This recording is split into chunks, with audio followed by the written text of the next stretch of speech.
This is Straight Talk with Enlivening Greg Fann, the Preacher Man, and his sidekick Shanan Jones. Frank discussions of issues affecting the ATL, Fulton County, the state of Georgia, the nation, and around the world. And now, here they are, live and in living color, the team of Jones and Fann, the Preacher Man. To another edition of Straight Talk with yours truly, Greg Fann, the Preacher Man, and Shanan E. Jones. And Shanan, how you doing today? Bishop, how you doing? If I was doing any better, Shanan, I would be doing great. But I'm doing it absolutely positive. Perfect. You got that right. Listen, we have a great program designed with you in mind today. And we got Miss C, but we're gonna have, what's that guy's name again? Mr. Tiller. What that guy's name? The guy that's funding all these races for Mr. Trump, the billionaire. What's his name? Tattle. It'll come to us. You're going to be talking about it, Paul Tatterdale, who owns, got stock in PayPal, got stock in Facebook, got stock in and all Cash App, got stock in all of these companies. Really? Yeah. So he's spending a lot of money. You know, we just joking. But he was spending a lot of money. This ain't no joke, though. He's spending a lot of money funding the the Republicans candidate. Yeah. He's doing it. And of course, he's feeling packed. You know, Mr. Vance, he spawned that. Saw that. Yeah, you saw Yeah. that in Ohio. But, you know, they touting that was a great victory.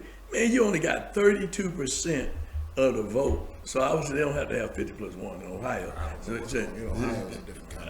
I know, but 32% of the votes. Yeah. That's all he got of Republican votes to win the primary, 32. Now, if you add up the rest of the percentage, it was greater than the 32 that he got. So that was a greater amount of people that didn't want him collectively than the 32% that did. But they're saying that, ooh, Trump has won. He's done. Oh, he's on the win. Yeah. But now he's got this guy from all of his candidates. Seemingly went to the University of Georgia when he comes to Georgia. All of them got him going to. They got this guy running for lieutenant Herschel governor. didn't go to the university. He played for you. Okay, well, he played for you, but he got this other guy now. Didn't go to. He was there. On the football field. You know what? In all seriousness, I don't want to make it. I don't want to down the brother. Okay. Don't down. But we all know he played football. But he definitely played football. We all know that. But I can't, talk about his intellectual. Yeah, but that will speak for itself. We'll see. That will speak for itself. But anyway, but now he's got this guy, and they just start running commercials. I don't even know his name, but he touts that this guy went to the University of Georgia. So everybody he's back and in Georgia that went to the University of Georgia. Trump train. Trump. Board the Trump train. Well, what we're finna do now? We're finna go now. We finna people all over Georgia. Join hands. Don't do it. Don't do it. Hold it. Wait a minute. But let me tell you about the Trump train. Don't get Trump. In the game of cards, right? You can't get Trump. Get Trump. He gonna play a Trump card on you too. But anyway, DA's after. I know. We're gonna give it. Funny is out there. Oh boy. She had it. She's on him. But we're gonna talk a little bit about that.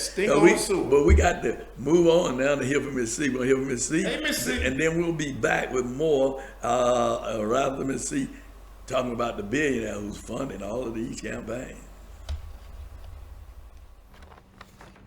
Hi, Miss C here with your 3-minute news blast. I want to say hello to Pastor Bishop Greg Fann, the Preacher Man, and also to Pastor Shanan Jones, our 2 co-hosts. How y'all doing today? Lovely weather.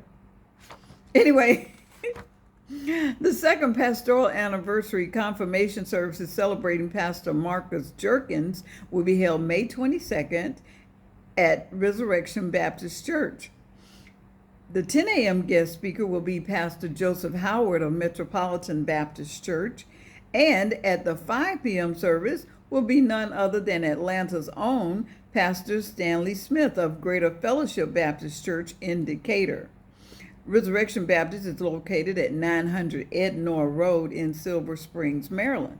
Now, you can watch it also right here in the metro area. You can go online to their website at www.resurrectionbaptist.com and find out all the information about seeing it online.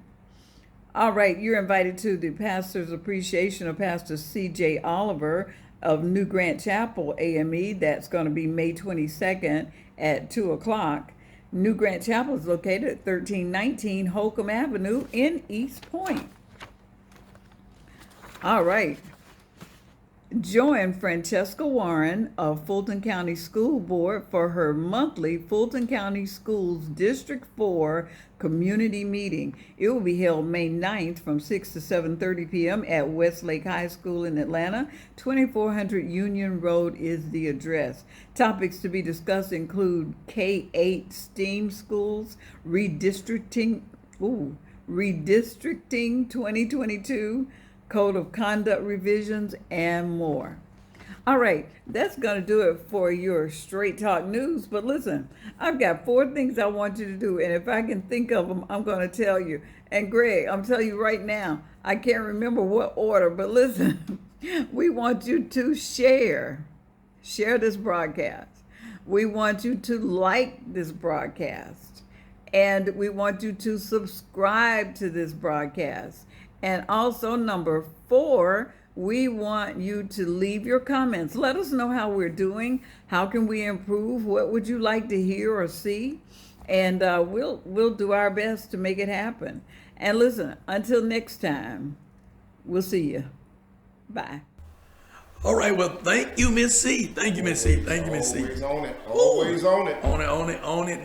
Listen, And I you see guys. people sending their better stuff. Yeah, they are sending better stuff. Listen, and keep that information coming in to Straight Talk, that's Straight Talk News at gmail.com. And Miss C will get it on. You know, Shannon, before we get to Miss Teal, that's what we're talking about. We're talking about Miss Teal, the billionaire. Miss Teal is funding all of these Republican candidates for Donald Trump, right? But before we get to Ms. Teal, I want to talk a little bit about the Atlanta mayor and the event he held on the other day with his pastor, Reverend Shawn Smith, hosting a real interfaith prayer breakfast with ministers from all religions. He had them there. And how he is truly a man of faith, and he prayed a prayer himself for the city. And I mean a prayer. A prayer. He prayed for over 5 minutes. A prayer. He prayed for the city. He prayed for the city. Yeah. I mean, and somebody said that's the first time that a mayor has himself in a prayer breakfast, his or herself in a prayer breakfast that have prayed for the city that he down I've never been leads. the one where the mayor didn't pray over, he just prayed over the city. Right. And prayed for the clergy. He did. He was. Prayed for the clergy to be blessed. He And did. for the churches and the faith community to be blessed. And for us to be unified. To be unified. And for the city to be blessed. It was a wonderful, wonderful occasion. And I had to stop and pay a call to Pastor Shawn Smith, who's over the mayor's faith relations, to let him know that he and Vanessa Manley and several others just pulled together what I thought was perhaps the most top-notch prayer interfaith breakfast luncheon that I've ever attended for the city of Atlanta. You know, one of the things that I also liked that he did, he had all of his department heads, the chief of staff, the deputy chiefs of staff, Lisa Gordon, who served in East Point as the city manager, and others, the police chief, the fire chief, spread out and sit at the tables with the faith community and engage the faith community in the breakfast, so that people who were department heads, we had an opportunity to meet them and to talk with them and to know them and for them to know us. And that was just really phenomenal, because that didn't happen under the last administration. Let's just be clear, it did not. Because many of us didn't know any of the department heads. We even had interfaith. We did not. But anyway, I just want to say thanks to him, the mayor. Thank you, Mayor Deacon DeAndre Dickinson. Deacon Dre. Deacon Dre, he said, Dre. or Mayor Dre. Councilman Dre. They said they always knew him as Deacon Dre. Deacon Dre. Or Mayor Dre. Or Councilman Dre, and now Mayor Dre. Now Mayor Dre. Deacon Dre. I'm going to call him Deacon Dre. Yeah. I like that title better. You like that better? I like that better because he's a man of true faith and conviction. Well, we're going to talk now about Mr. Teal and what Mr. Teal is doing in terms of funding the Trumpers in race. And we'll see on this clip what Mr. Vance is doing and how Trump is moving to try to get certain people elected and how Mr. Teal will benefit if they are elected. So don't you go nowhere. Stay tuned and listen to this. A month ago, hillbilly elegy author and venture capitalist J.D. Vance was trailing in the race for the Republican Senate nomination in Ohio. Few thought he could win. But on Tuesday, Vance secured the nomination with just over 32% of the vote. How? Because Trump endorsed him is the conventional wisdom. But who helped clear the way for that endorsement? And who helped fund Vance's long-shot campaign? Meet Peter Thiel. You know Peter Thiel, right? I mean, have you ever used PayPal to buy something on eBay? Did you ever use Venmo to send money?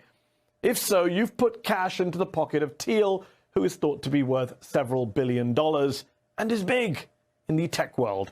A lot of the media coverage of Thiel focuses on his eccentricities. He's the man who has explored transfusions of young blood as a way to live to 120. The guy who's sunk millions into the libertarian dream of seasteading, creating floating utopian quasi-states in international waters. The billionaire who admitted in 2016 that he secretly funded the lawsuit that bankrupted Gawker, the pop culture and news site, because he didn't like its reporting on him. But that's all old news. What's important to know right now is that Thiel, in my view, is at the center of so many of our most politically charged debates over technology and surveillance, over the future and power of Facebook, the presidency of Donald Trump, the GOP's attempt to retake Congress, and the rise of the quote-unquote new right and their white supremacist outriders. Thiel is a hedge fund owner and venture capitalist who in 2004 cut a $500,000 check to a Harvard dropout for a new social media venture called The Facebook. That investment alone has netted Thiel nearly $500 billion, as well as a seat on Facebook's board of directors. That's a lot of power and influence, even for a rich guy, and especially a rich guy who holds some pretty disturbing views. After all, this is the man who wrote in 2009, Thiel did, quote, "I no longer believe that freedom and democracy are compatible." He added, "The fate of our world may depend on the effort of a single person who builds or propagates the machinery of freedom that makes the world safe for capitalism." Perhaps that's why Thiel has been so involved with the iconoclastic Elon Musk. Because not only did Thiel help make Musk rich, buying one of his first companies in a deal that gave Musk hundreds of millions in PayPal stock, but according to a new Wall Street Journal article, Musk was encouraged in his recent controversial bid to buy Twitter by a close-knit group of libertarian-leaning activists and businessmen. Chief among them was Peter Thiel. Musk declined to comment to the Journal on Thiel's advice. When Thiel is not busy advising on the future of Twitter, he's helping push the Republican Party in an even more right-wing direction. We saw that on Tuesday with the come-from-behind primary victory of J.D. Vance. The Financial Times reports that Thiel and Trump spoke multiple times over the course of the Ohio primary, and that Thiel and Vance met with Trump at Mar-a-Lago before Vance entered the race, giving Vance a chance to atone for his past criticisms of Trump. Peter Thiel poured $15 million into a Vance super PAC, according to Politico. That's the largest amount ever given to boost a single Senate candidate. Vance also happens to be a former employee of Thiel's. In fact, in 2020, as Vance pondered a political career, he launched his own venture capital firm with seed money provided by Peter Thiel. Thiel is using his vast wealth to fund at least 16 far-right Republican candidates, according to the New York Times, candidates like J.D. Vance, who continues to spew racist conspiracy theories about immigrants and replacement. Are you a racist? Do you hate Mexicans? The media calls us racist for wanting to build Trump's wall. They censor us, but it doesn't change the truth. Joe Biden's open border is killing Ohioans, with more illegal drugs and more Democrat voters pouring into this country. Thiel is also backing a Blake Masters in Arizona, who is running to unseat Democratic Senator Mark Kelly, and launched his campaign with these words. I think Trump won in 2020. Maybe you disagree, but you've got to admit, this election was really messed up. Masters also just happens to be the COO of Thiel Capital, the co-author of one of Thiel's books, and the president of Peter Thiel's charitable foundation. Thiel has pledged $10 million to the Masters campaign. Why is Peter Thiel spending so much money to get friends elected in multiple states? Because it's worked before. He won big on one of his earliest and riskiest political investments. Tonight, I urge all of my fellow Americans to stand up and vote for Donald Trump. See, after Thiel's preferred candidate, Ted Cruz, dropped out of the GOP primary in 2016, the Silicon Valley mogul went all in for Trump. Thiel appeared at the Republican convention to extol the Donald's virtues and reassure voters that Trump wasn't a hateful monster. And just days after the infamous Access Hollywood tape dropped, showing what Trump really thought of women when he was in private, Thiel wrote the Trump campaign a check for $1.25 million. Weeks later, Thiel was apologizing himself for comments he had made about women and sexual assault in his 1995 book, The Diversity Myth. In that book, Thiel and his co-author wrote that the definition of rape had been wrongly extended to, quote, seductions that are later regretted. Thiel added that the rape crisis movement seems as much about vilifying men as about raising awareness. In the last weeks of the 2016 campaign, Thiel acted as a campaign proxy, translating Trump for his own rapt audience. Do you personally support Mr. Trump's comments and rhetoric before about banning Muslims from traveling to the United States? I think a lot of the voters who vote for Trump take Trump seriously, but not literally.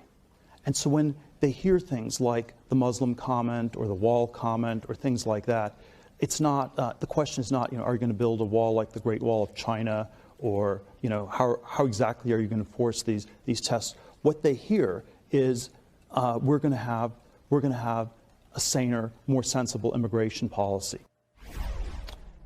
Well, that aged rather poorly. A more sane immigration policy? Really? Is that what we saw in the Trump years? Pretty sure we saw a Muslim ban. And this is where things get much darker, because just weeks before that appearance, Thiel hosted a private dinner with Kevin Deanna, the pro-Trump white nationalist writer and founder of Youth for Western Civilization, the group that helped make a household name of neo-Nazi leader Richard Spencer.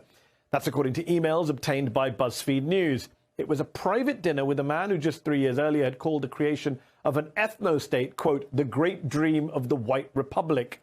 BuzzFeed says that Thiel's overtures gave hope to many white nationalist supporters of Trump.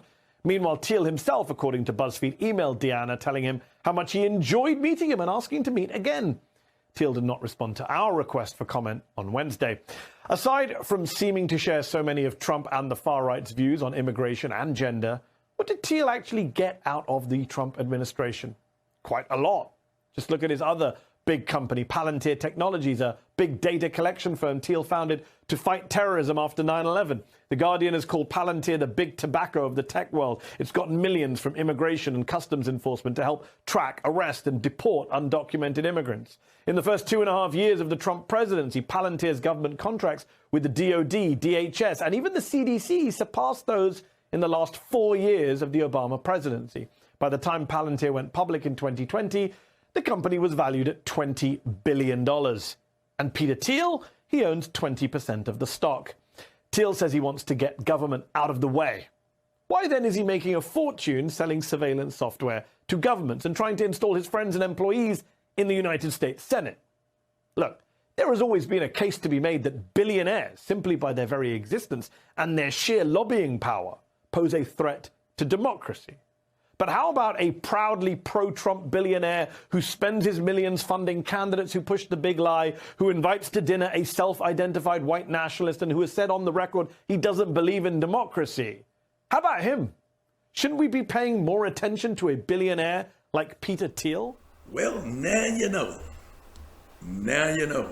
Now you know how these billionaires are funding these campaigns to get these people elected, right? So it is clear to me, Shannon. It's clear to me, and it should be clear to others too. It should be clear to others. It's certainly clear to me, is that people buy elections by being able to pay for big ads and get on and pay a company to come up with a message for him. Because if you saw the other guy from Arizona who's running, that they're funding his campaign too, because they're intentionally trying to take out certain people in certain districts so they can get control. But Mr. Teal's thing is unpopular, and I'm gonna say something about that. Go ahead. But Mr. Teal's thing is not about getting people elected to look out for the least, the less, the lost, and left out. But his putting money in there, not because they're the best candidate or the good candidate, but to get candidates in there will help him to further his economic gain. Exactly. And J.D. Vance in 2016 was a self-identified never-Trumper, right, who voted for Evan McMullen, who was an independent in that election. So he this whole thing is all about personal aggrandizement. Right. It's about taking care of putting money in my pocket, and these politicians are for sale. We perhaps next show we'll be able to go more into the Roe versus the Roe v. Wade. Right, absolutely. We'll talk about that. But the thing that I want to say is that they have an unpopular platform, and so they move it by buying, they move it by blocking votes, and they're moving it by the power of the courts too. Right. That they're using the courts. Every freedom that we've either received or have been taken away from us has been by the courts. Mr. Teal is nothing new in this. He is on the economic side of this machine, but there's a total machine that's trying to take a minority idea, a minority antiquated idea and platform against the wishes of the masses and going to force that into law. And we need to really pay attention to this, because as we are voting, and I always say this is who I am. I don't speak for anybody else. I'm neither Democrat nor Republican. I maybe you can call me independent. And I don't label myself anything. I just label myself as a person who is voting for people who looking out for the least, the less, the lost, and the left out, right? And that have exemplified that's what they are, and not trying to put monies in their pocket and only taking care of a few people, but not taking care of the masses of people. That's who I am. As a minister called of God, my concern is that we take care of the least, the less, the lost, and the left out, and not being tied to a party. Because so many times you're tied to a party, you're taken for granted. And but when you are your own person and you're voting based on what you believe that these people have done or will do, see, we don't look at the eyes in terms of what they have done, because what the eyes do is they come back, they get the money from the billionaires, they get the money from the millionaires to fund their campaigns. They get them money from Alex, the brothers, right? From those people, the fund who has PAC, big money PACs. That's why you can't see real people who really, really care about the people really do anything. Because as we look at the race with Twiddly D, Twiddly Dom, and I call them Twiddly D and Twiddly Dom, that's Brian Kemp and Pranay Padu, those other people just running because they can't get the money from the millionaires to help fund. So they can't run the TV commercial ad. They can't pay people to come up with their messages. They can't pay for field operations and GOTV. They can't pay for those kinds of things like they can pay for. They can't hire professional campaigners to get their word and their message out. Because look at what's happening. Now, I'm just going to be clear now. We got to put Stacey in this too. Because Stacey is being funded also too by big dollars, right? To get her message out. So I'm just talking about politicians in general, right? So as we're looking at this and the race, there are people who probably should be elected but cannot get elected because they can't raise the money. It's a money game. It's a money game now, because it's a money game, and it's a machine in every party. Right. That's put the people in that they want to put in for not the whole party, but for the elite of the party. Thank you so very much for clarifying that. Because it is definitely that. Because I can't understand for the life of me. Now this is me, just how I feel. Why is Nakima Williams, the congresswoman, is still the chair of the Fulton County or the state party? Why is an elected official holding a post as the chair of the party. Of a party. I mean, I don't understand that. And we know that the president of the United States is the de facto head of the party. Right. But he's not the paid head of the party. Right. Right? Or he's not the organizational head of the party. There is a chairperson of the DNC. There is a chairperson of the RNC. Right. So, I mean, nothing against Ms. Williams, because, I pray that she's doing a good job and will continue to do a good job. But I think there are other people in the party that could be the chair of the party. And because I have the same concern about having local officials having debates or hosting debates for candidates who are maybe not in their race because they may not be running, but they're hosting a political forum for other people that's running for office. I mean, that's just like them taking the role of the preacher. Well, we don't need, we were at an event the other week, and they talked about everybody that was there except for the preacher. It was, and the preacher was there, and they were saying, "Well, we don't want to be bothered with the preachers. We want to deal with this ourselves." Several minutes. Several minutes, and but that's what they said because they don't see the worth or the value of the preacher. And so I'm saying this to those who are pastors that are listening: we are the one called of God. We are the prophets. The king comes to the prophets. The prophets supposed to advise the kings. The kings don't advise the prophet, because our message comes clearly from God. This is straight talk, and I'm Greg Fann, the preacher man, and I'm gonna say it like I see it and see it just like I say it, without any compromise or any changing my position, because that's the way it truly is. So, Shanan, I want to just, as we get ready to leave, and we're talking about this money game and politics. We got local elections coming up. We got 1 minute to wrap. I know, but we got local politicians that's running down. We got issues, the most taxes on there. We got a whole lot of issues. And I went to vote the other day, and so I asked for a sample ballot. They had a binder full of sample ballots. I said, "Can I get a sample ballot?" They told me, "No, you can't take a sample ballot out of here." I said, "Well, but you got a binder full of sample ballots, but you mean to tell me I cannot get one?"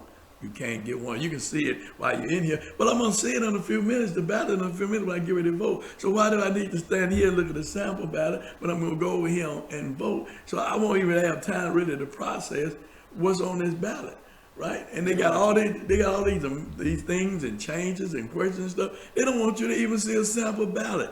I mean, these things have really, really changed. And as you're going to get ready to go to vote, make sure that you're up on the issues, find out what the issues are, and just don't go in there and vote blindly. But do vote. And go to the Georgia Secretary of State My Voter page. Make sure they haven't thrown you off the rolls. Make sure you're still on the rolls to be able to vote, and tell your family and friends to do the same. And if you're not in Georgia and you're viewing this program, because it goes everywhere, do it in your state and look in your Secretary of State office and see if you've been purged, and go to your county office and see if you're still on the roll and where you need to go and vote. Because we don't know all the changes in every state, because some states stayed the same and some states went with the Trump lie. Yeah. But in Georgia, they went the lie. Because the big Georgia lie. And all these other states are by ALEC, which is the American Legislative Exchange Council, and they basically tell these governors and these legislatures what to do, and they do it. It's rubber stamp. Rubber stamp. Well, until next week, you stay tuned to nothing but what? Straight Talk with Shanan and myself.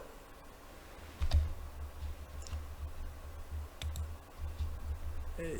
Want to be a guest on Straight Talk? Email Greg Fann at FANN222@Comcast.net or call 404-308-0795. Join us again for another episode of Straight Talk with Shanan Jones and Greg Fann, the Preacher Man.